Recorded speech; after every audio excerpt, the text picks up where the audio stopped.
Hello everyone. Today I'm going to be going over the process that I use to sharpen knives with whetstone. So if you're struggling with that, this video will hopefully help you out quite a bit.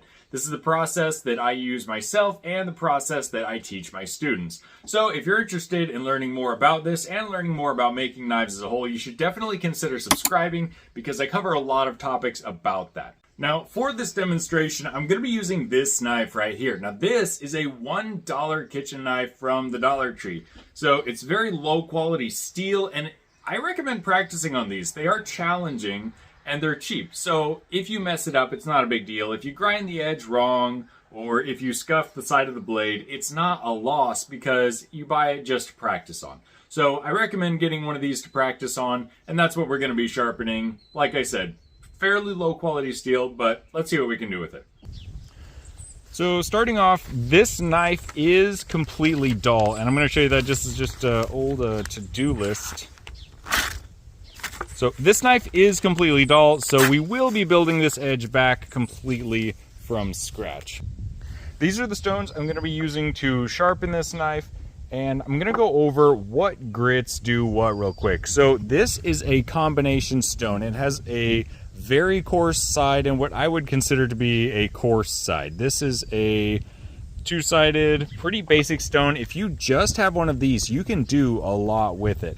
Next one is this one, which is a rather small stone, but this is going to be the medium grit stone, and then this is the fine stone. And you don't need to have a professional set. This is the setup I've been using for quite a long time. And then the next thing you're going to want is a spray bottle or some way to get them wet. So as far as grit progression, I believe this one is closer to a 200 grit or so. This one here may be about a 400. This one may be closer to a 600, and this one closer to 1,000. And you don't actually need more than that, usually. I've never really needed to go more than 1,000 grit, and I've gotten knives sharp enough to split hairs in half fairly often. So if you're using any of these stones on something like a Western style kitchen knife or something really other than a straight razor or a Japanese style kitchen knife, 1,000 grit should be plenty. You're going to want to start with the coarsest grit that you need, but you don't want to take off more material than you need to. So inspect the edge and look and see. Now this one I've done quite a bit of work on this side. Are there any chips in the edge or places where you need to remove a lot of steel? And is the edge very ground down to where you need to remove a lot of steel? If it's a knife that is kind of being touched up and, you know, maybe feels kind of sharp, but it's just not sharp, you can skip the coarsest grit and go on to something else. You know, you can start with a stone that is less than 600 grit. If it's really just needing a touch up, maybe start around 400. You could start at 600, but you're going to want to start at about a 400 typically. It's a really good grit to start at because you can remove a decent amount of steel and form a burr, which is what we'll go over in a second. But to do that, we're going to need to go over the angle first. So this one is pretty dull. It doesn't have any chips, but it does have some a pretty thick edge. It's a pretty blunt edge. So I'm going to go ahead and start on the coarsest stone that I have. This will allow it to go really fast, and it also makes it really easy to spot a burr. So I'm just going to get it wet. There we go. Now when you're starting out, you want to figure out what angle you need to be sharpening at. All right, I've switched to the finer stone because it's a little bit easier to see, but this is the surface of the stone, and what you're going to want to do is put the knife on the flat. You don't want to go forward or backwards at all at this point because it could scratch the side of the knife, but raise it up until you see that little dark gap in between the cutting edge and the stone. You want to raise it up until that disappears, and you don't want to go any higher than that because if you're using a softer stone, it will scuff the surface of the stone, and it can put divots and things like that in it that are really hard to get out, and it's hard to continue using the stone when it's damaged like that. And then if you go any lower, you can get scratches in the side of the knife, which is way easier to do than you would think. So make sure that you do practice this on a cheaper knife.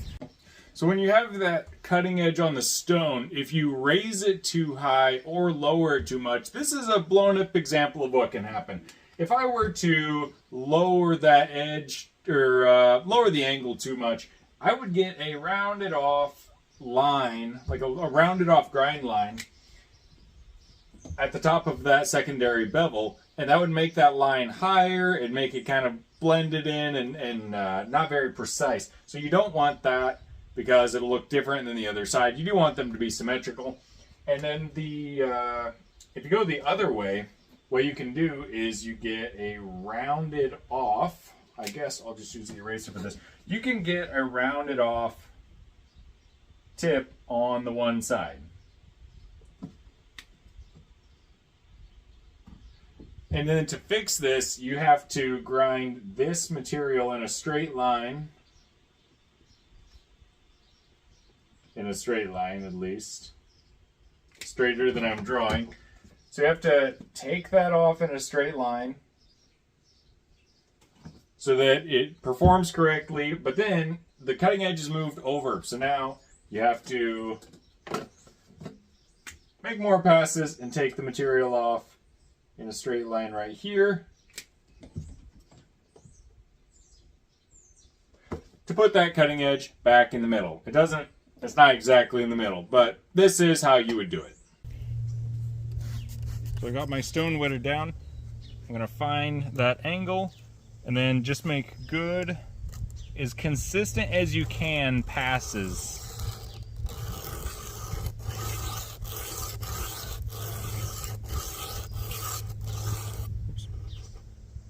One thing that helps is to, well, really you can use a rag as a base, but I've noticed just getting that wet actually helps it grip a little bit better.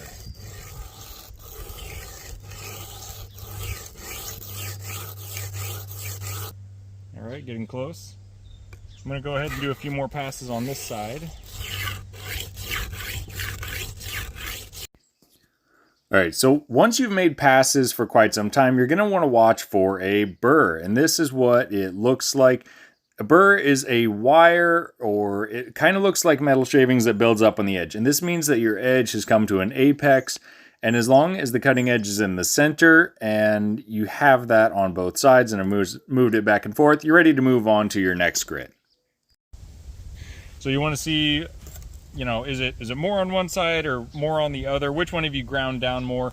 And just make sure that that cutting edge is on the center. So if you've made a lot of passes on this side, maybe take some passes on this side to even it out and make sure that the cutting edge is in the middle. And then once you've done that, you want to reduce the burr by making fewer passes on each side. Now, I actually don't count these, but you're probably gonna want to if you're starting out. I just go until it feels right, and you will develop that to where you'll know when it feels right. But if you need to do something just to get you going, just do 1, 2, 3, 4, 5. 1, 2, 3, 4, 5. 1, 2, 3, 4, 5. And as long as you hold the same angle, you can keep doing that until the burr is reduced. And at a certain point, do that about 5 or 6 times. It'll be reduced down to the smallest it'll be with this grit. So if you're doing 1, 2, 3, you know, like that, you'll end up with about 9 passes on each side. But I find this works a lot better than doing 1 pass on each side because it's too hard to hold the same angle. So once you're done there and the burr has been reduced, you move on to the other side. Get it moist, or just onto the next grit.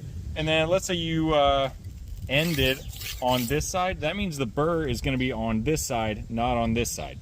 So I'm going to flip it over to this side, and I'm going to start here because that'll help reduce that burr. The apex of the blade and that burr has already been formed, so you don't have to do near as much work with any of the grits from the coarsest grit on. What you're doing mostly is polishing the edge. So you want to sand it, or, you know, grind on the stone until all the scratches from the previous grit are gone. Typically, as a rule of thumb, I like to go in jumps of about double. So you can go from 200 grit to 400 grit to 800 grit to, you know, 1500 grit, or 600 grit to 1000 grit, or however you want. It really doesn't make a huge difference because you're sanding such a small surface area. Even if you do a pretty big jump, you just have to make a few more passes and it'll be there pretty quick. This knife is particularly challenging because, first of all, it's really low quality steel, but it's also not even straight. The blade on this thing is literally crooked. So these are a great thing to practice on, because you never know what you're going to get, and it'll make you a better knife sharpener because of it. All right. I'm going to go ahead and move on to this one. I don't really like that it's a different size than the other ones, but it still works very well. So it's not a huge deal.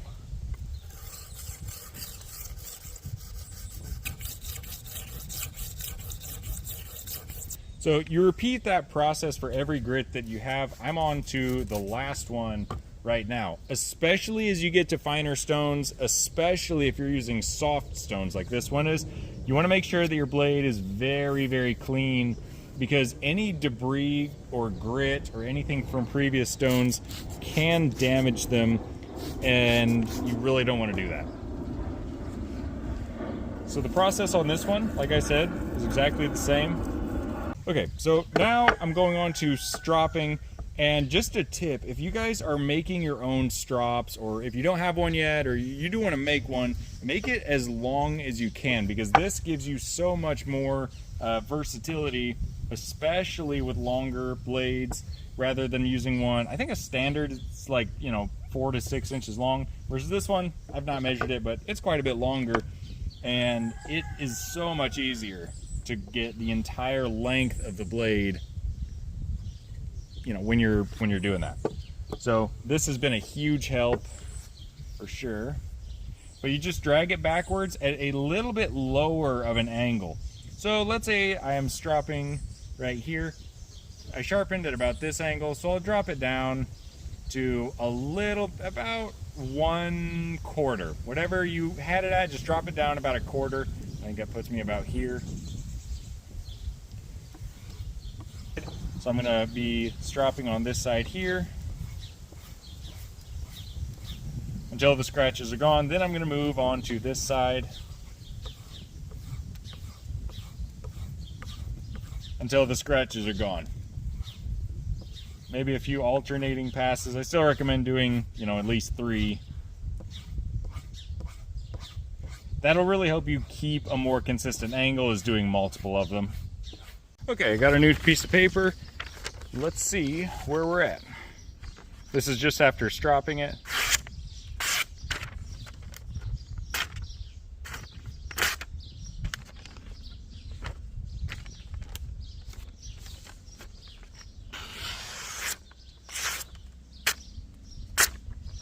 Not bad. So depending on what you have available, if you have a higher quality piece of steel than this, which is not that far-fetched, I mean, this is about as low quality as it gets, you can get a very good edge from whetstones, even if you have a somewhat suboptimal set. So that's the method that I use and that I teach my students on how to sharpen knives. So if this was helpful, please hit the like button and also consider subscribing. And I would love to hear from you guys in the comments. What do you use to sharpen knives? Do you use whetstones? Do you use a belt sander? Or some sort of system that holds the angle for you maybe? Something like that. I would love to hear what you guys are using so that I can make more impactful content for anybody who is watching it. So if you like this video, make sure you do all that. And if you're interested in learning more about making knives, I do work with people to do just that. All the links to that are in the description. So until next time, stay safe. Have fun, make stuff, and I'll see you in the next one.